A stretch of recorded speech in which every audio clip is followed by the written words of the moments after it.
Welcome. Today we got Wes Party Time Schultz. He is a one-time All-American collegiate wrestler and 7-2 as a pro MMA fighter. He is making his 18th amateur and pro debut on Dana White Contender Series Week 10 this season, and he's going against Mario Menage, something like that. Who's 7-0. And how are you doing today, man?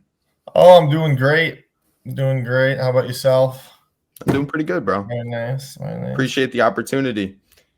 How'd you see yourself transitioning from wrestling to MMA? Shit. I guess I was kind of coaching at the time at my alma mater.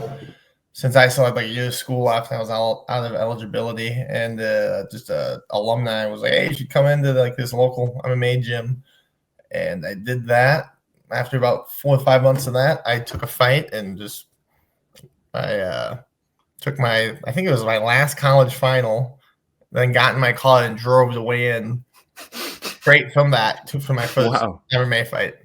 Really? Yeah. Oh, damn. So it was a very quick transition, I guess. Yeah, sounds like it. You did not waste any time going straight from college. No, not at all. Now, you started your amateur career in 2019. Obviously, COVID hits like right after that. How difficult was that for you? Not terrible. I just had a basement gym that my other gym was closed, but I just bought mats and we'd have the boys over every day. We'd still do practice. And then I think Nebraska was still running fights. So I fought out there a few times. And I got a fight in like February of 2020. Go up at Mystic Lake in Minnesota. So, I was fighting like right up until COVID. And then that fall, we were able to get a few fights out in Nebraska. So I don't really think it really affected my career at all. And by 2021, there was fights. I think they were going again in Wisconsin. You just had to wear masks or some bullshit. Which I was lucky. There was some people getting nothing. Yeah, I was gonna say even Tommy McMillan, the guy who's fighting tonight on Dana White Contender Series from Montana, he was talking about how he had a little bit difficulty as soon as he hit pro. When COVID hit, he couldn't really get any fights in Montana. So, and like you mentioned, being right before March, because March 2020 is when everything really came down, and being able to get that fight, that makes sense though. I mean, you caught it right before it started to really take off. So that's awesome for you. How was that transition from wrestling with your weight cut? Because obviously, wrestlers are known for that. That must have been an easy transition for you coming into MMA. Yeah, man, it helped. Just having that, some people don't like someone who never did that before fighting. If they have 10 fights, they've cut weight 10 times in their life versus, we used to do it 2-3 times a week. Yeah. In wrestling. Plus, I actually had went up for my senior year of college. I went from 184 to 197. And so cutting back down to 185, but having the day before the weigh-ins makes a huge fucking difference, man. Actually being able to cut water, like a shitload of it, and use saunas and hot baths and stuff, which you really can't do for wrestling. I think there might be something in the rules against it, but also you just don't feel good that day. But having a day before, fucking game changer. Yeah, what, a whole 24 almost? Dude, yeah, man. I mean, if you're weighing in at noon and then the next day at 8 or 9 you're fighting, that's 30 something hours you get. Yeah. And kind of, do you set up your weight cuts or do you talk to your coaches with that? Is it something you've always handled? They trust me. I mean, they'll be there with me, but I'm driving that ship. They might just be there to be if I'm in the sauna about to get out, I was oh, come on, do another couple minutes. Okay. Yeah. But as far as when I want to start doing it, that's on me. And I've never missed weight, so that's something I get to do until I miss weight someday, which hopefully never happens. Yeah, I mean, super embarrassing. You don't want that, especially coming from the wrestling background. They always kind of shit on that. When you have your fights, you have the cornrows in. Do you ever keep them out? I kind of like them, and they look pretty fucking hell yeah. sick. Man, throwing like a Hawaiian shirt and some shades with that, and you look like fucking riffraff. I have a few pictures of myself in North Dakota looking like a fucking coon. That's hilarious. It's so much fun. Go out, especially if it's in a casino, go gamble looking like a fucking, Yeah. It's not my normal awesome. style. I love rocking the cornrows. I actually saw Riff Raff in person once. He's mad. He's a big dude. Is he a big motherfucker? Yeah, he's like, dude, he's bigger than me, and I'm 6'1". Like, he was definitely a big guy. Yeah. And did you see him in his performance at CJI too recently? He was grappling? Yeah, he came out for Craig Jones. No, I was watching some of that. I was on my pal's boat, and he had a little stream going. But no, I fucking missed that. Dude, you gotta look it up. It was really funny. In like 20 seconds. It was so funny, man. Just for the memes, Riff Raff is up there for me. He's hilarious. Oh no, yeah, it's and plus we're old enough to where that's like nostalgic for us. You know what I mean? Like, yeah, exactly. That had caught me listening to that in high school. And besides, like, for the memes, but now it's like, oh man, I fucking love it. When you're talking, obviously your nickname's Party Time, right? Beer, liquor, which one you picking? Oh man, it kind of depends on what I'm trying to do that night. Yeah. I mean, if I haven't really eaten too much, beer's nice. You can just that's like fun. Like the act of drinking beers is a good time. But man, if I'm kind of tired, then it's easy just to sip on some liquor. It's less work. What's your go-to for each? Ooh. Any shitty Wisconsin, well, not saying Wisconsin brews shitty beer, but I usually will pick like an old style or like old Milwaukee or something. Unless I'm just hanging out, then I can drink the, cat piss IPAs. Yeah, I mean, because then you only have to drink a couple and then you're good. Yeah. What do I drink if I'm drinking booze? Probably tequila. A little tequila Wawas. A little lime in it. It's great. Yeah. I haven't drank this year that much, to be honest with you. Not for any specific reason, but when I do drink, it is tequila, and I normally go for like those like cut waters or like 10, 15%. They're like in the can. Yes. Those are. If you put those over ice, those are great.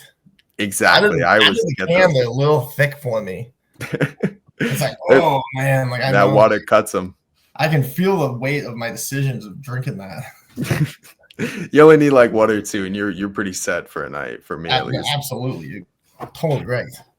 How important is it to have great training partners over at Pura Vida? Oh, it's essential. Yeah, it's essential, especially.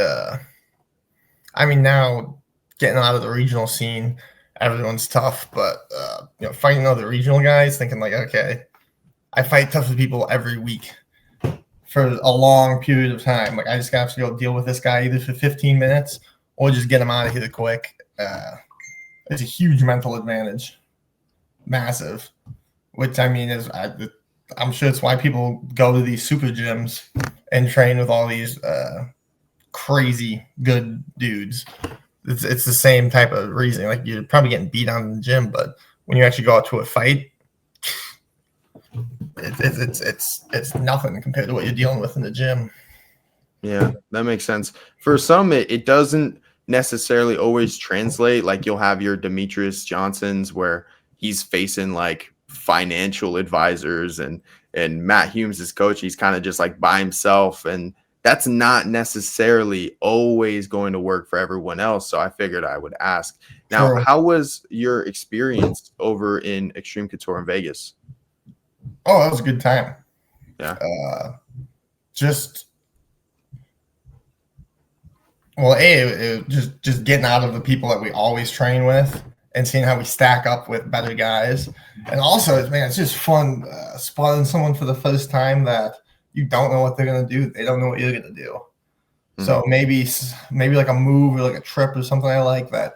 Okay, the whole gym knows it's coming. Like, I'm not going to get it to work. Unless I'm super slick with it, I can just hit with ease.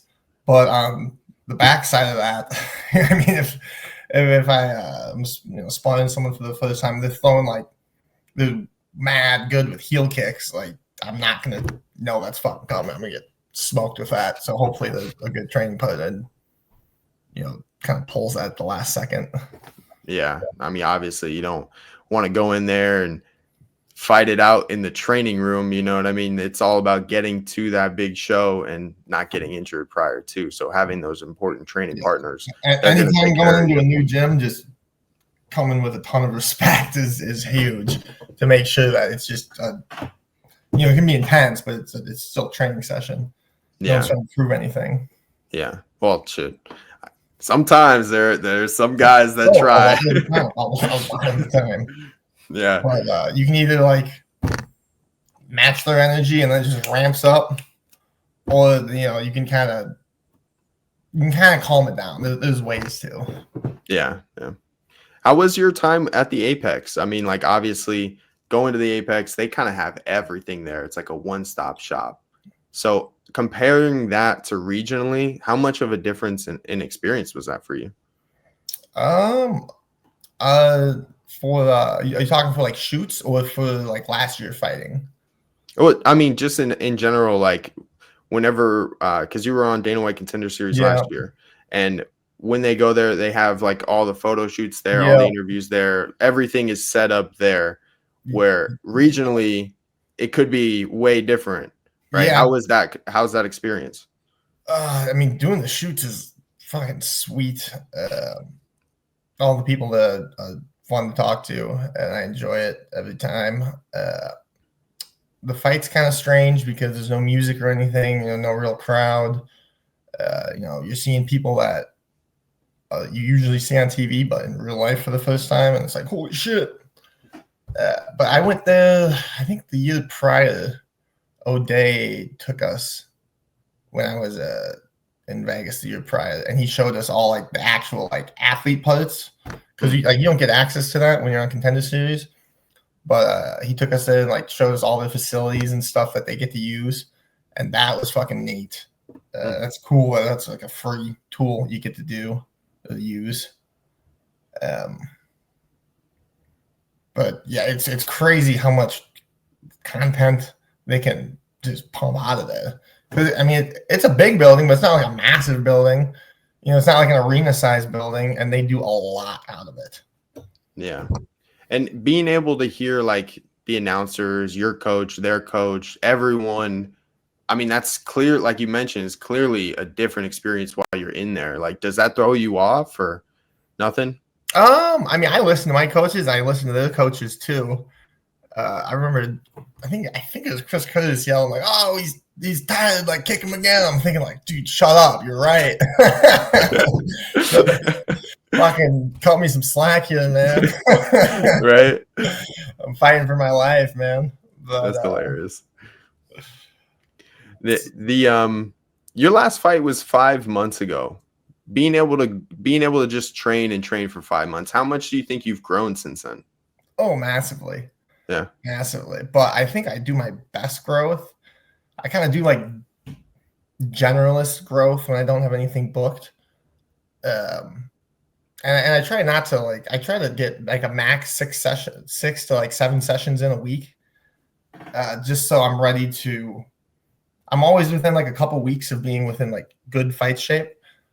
But if I get something booked and it's 2 months, I'm not like beat up or anything. I can really handle it for 2 months. Like I feel like in the last 3 weeks, I've just had growth from just reining in like diet, just making fighting like really the only thing I'm thinking about. And I'm pumped up for the next like 5 weeks. Like camp, some people think it's a grind, which it is.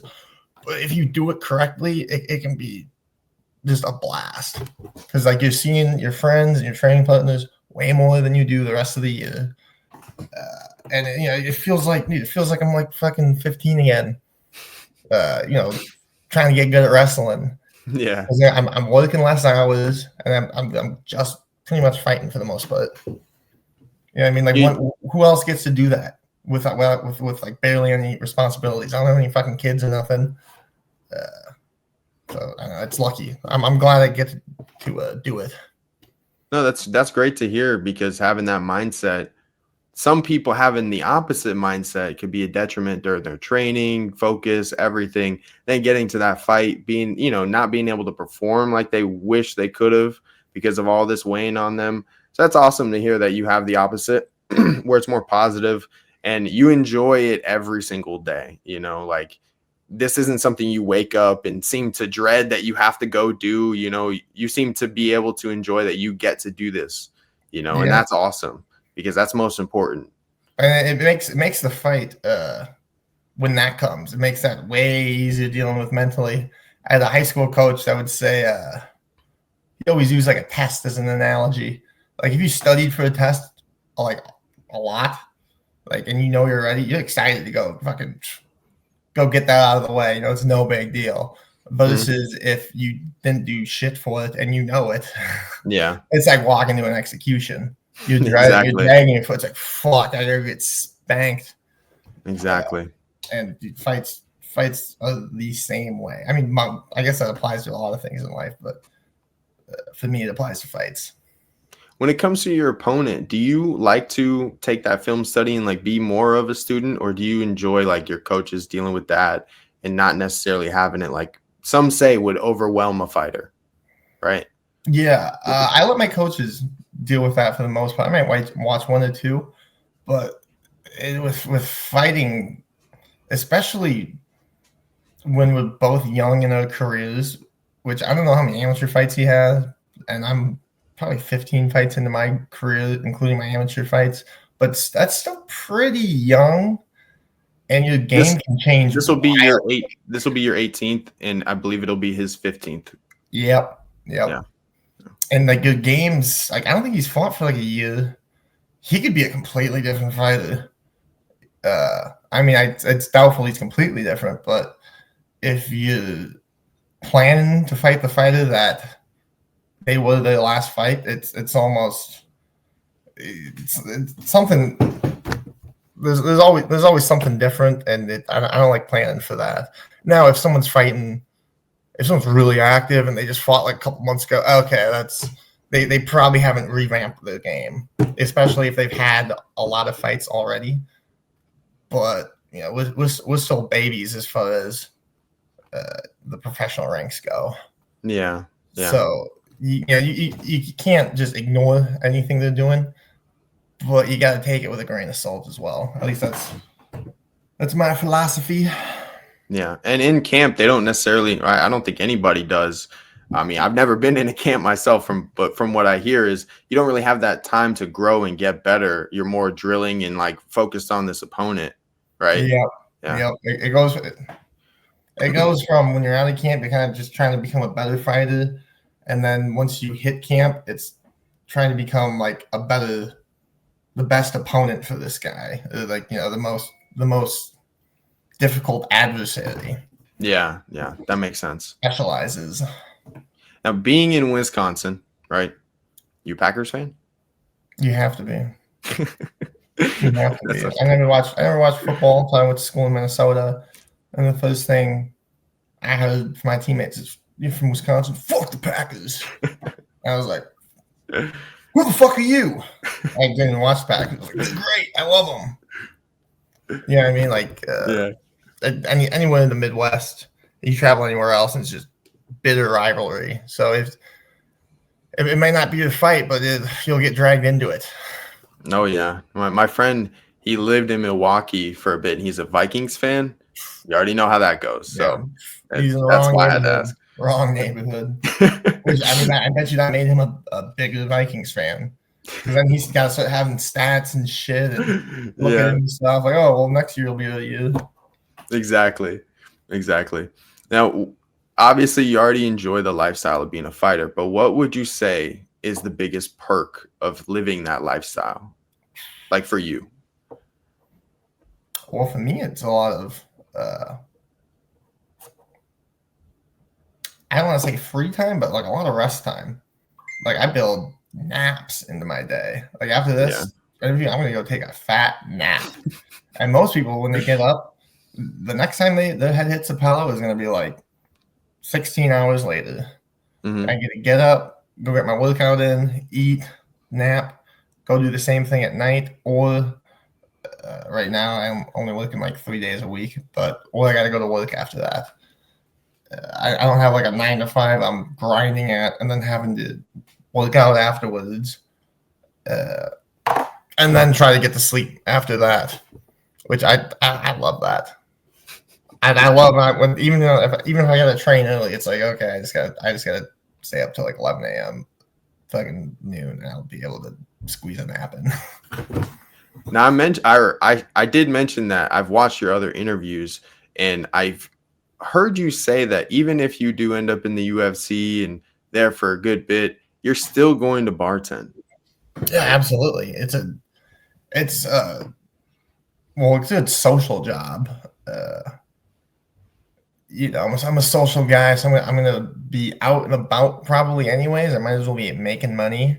It's a good way to, on the regional scene, hustle tickets. People are like, oh, what else do you do? I say, oh, actually, I have like a fight coming up. You can buy tickets here, and people are always like, oh man, hell yeah! Especially if tickets in hand and you're bartended, you can sell those. People are drinking, they're fucking buying them. It's nice. I mean, most of the drinking audience, they're UFC or fight fans. So exactly. Yeah. Plus, it's just a good way to stack money while that pays my current bills. No, I mean, even if you win 3 fights a year, it's not your first contract. You're not making that much. Yeah. No, I'm totally for that, because I mean, even Jeff Neal's talked about it. It keeps him out of trouble. It keeps him focused, and it keeps him on this path of trying to go where he wants to go. And just because you're fighting all the time and you're training, like you said, you're training for a couple of fucking hours a day, right? How much rest time are you gonna have? You're gonna have to do something with that time. Yeah. And outside of training camp and outside of your work, what do you spend that time on? I try to get out as much as I can. Milwaukee's actually a really green city. My roommate just dropped me off with my kayak. It drove me 15 minutes up north, and I paddled back for like 3 hours, took my kayak out, and I was 100, maybe 200 yards from my house. Like, I live that close to the river. I can walk those trails with my dog, which was what I was doing before this. Mm-hmm. And it's nice because you don't feel like you're in the city. You don't see houses or shit. Maybe you'll see the occasional Milwaukee clam in the river, aka hubcap. But besides that, man, you could be fucking up north for all you know. I also dig. I play a lot of computer games at night. That's just a good way to stay out of trouble. I remember I had an older wrestler tell me that in college. He's like, video games are a good way to stay out of trouble. And at the time, I was thinking, like, what the fuck is that supposed to mean? What do you mean? What do you mean? And as I've gotten older, it's like, yeah, that's like buying a $40 game for like to play for a weekend. Even if you only play it for like 15, 20 hours, it's a lot cheaper than going out for that same amount of time. Yeah, most of the time, man. Why the kayak though? Why? The river around here is just not that navigable by like boat. Okay. Like, it's like kind of rapidy. I had it out on the lake the other last, I think, Wednesday. And it's cool on the lake, but it's also like, okay, I'm on a lake. I'm paddle over here, paddle over there. Kind of looks the same. What am I gonna do? But on the river, it's sweet. Every new bend brings something new. There was like 8 fucking shopping carts in the river. No shit. It looked like Bubbles from Trailer Park Boys with a shit in his hands. You gotta get the big glasses and shit. Dude, I saw that. I was like, what the fuck, man? I love that. And we just had crazy floods too, so there was all sorts of shit in the river. Oh, see, I was gonna say 2 things. I grew up in a trailer park, and there was a literal truck at the bottom of the canal. So yeah, I totally get you. And then 2, there was like a big flood up here years ago, and my friend actually had a kayak, so we would fucking kayak around. There were like alligators and shit, and you got to be careful. But yeah, that'd be crazy in Florida. I remember doing that when the park would flood. But man, we had fucking gators in there. We take like the local. It was kind of like a fat kid that lived, but it was kind of part of a group. There was like hill in the middle that would be like above water. And we'd like drop them off it and be like, see ya. Fucking gone. Fucking I can leave them there. Like, Keep it going. I'm freaking telling. That's even better, man. Do you use it as like an extra workout? Just get out, enjoy nature. It's active recovery, especially like walking. It's like real hilly trails around me, and even if it's not, just moving the legs, but you're not making them tired. Yeah, I'll already be feeling it today. I'll be hitting the bag later. I'll be like, motherfucker. Oh, sure. Paddle lactic acid build up, man. But now you mentioned earlier your diet. That's something you like your weight cut. You control. You kind of dial in. Yep. Yeah. I like to. I mean, I'm not super strict. The couple months coming up to it, I like to meal prep, and that's what I do for most of my meals. But a lot of it's just like Midwest cooking, like roasts. Like I don't give a shit if I eat a burger. You know what I mean? Like, there's meat, you got some bread, bunch of vegetables and stuff on there. And I'm working out 2 or 3 times a day. Like all that shit's gonna get burnt. I'm not really too worried. Yeah. But it's the actual cutting part I'm pretty fucking good at. Like I can be pretty heavy a week or 2 out, and just through water loading, like knowing what to eat to kind of clear my guts out, because you always have a bunch of food and crud, like probably 5 to 10 pounds worth in your guts any one time. You get that out, and then you just water cut, and like ideally I make weight 10 minutes before I have to weigh in. So, I just touch the weight I need to be at, walk downstairs, weigh in, and start rehydrating. That makes sense. Yeah, it's when you have to make weight and then drive to a fucking venue and like keep it on, like keep the weight off 3-4 hours. That's when it starts hurting. Yeah, see, Sean O'Malley had talked about that where they're so dialed where, like you said, just touch the weight as soon as you need to go weigh in, so you're not at that weight for so long and you can get back to recovery so much quicker. Yeah, so that makes a lot of sense, actually. And with us wrapping up this interview, please let the people know where they can follow you, your sponsors, anyone you want to thank, anything like that, please. You can follow me at Putty Time MMA on Instagram. That might be my Twitter handle as well. I don't know. I don't really use it. Maybe I will, though. I have no sponsors. I'm always open to them as long as they're not like weird. I'm not gonna let fucking what's the Ricky Bobby thong company? Condom Depot. Something crazy. Magnums wants to sponsor me. I'll take that. You never know. Back in the day, they had some wild ones. So yeah, exactly. Fucking dildos.com. Now, the last question for us. What are 3 things that you're thankful for? And we'll wrap it there. Well, right there. Thankful for hunting deer. That is pretty much what I live for.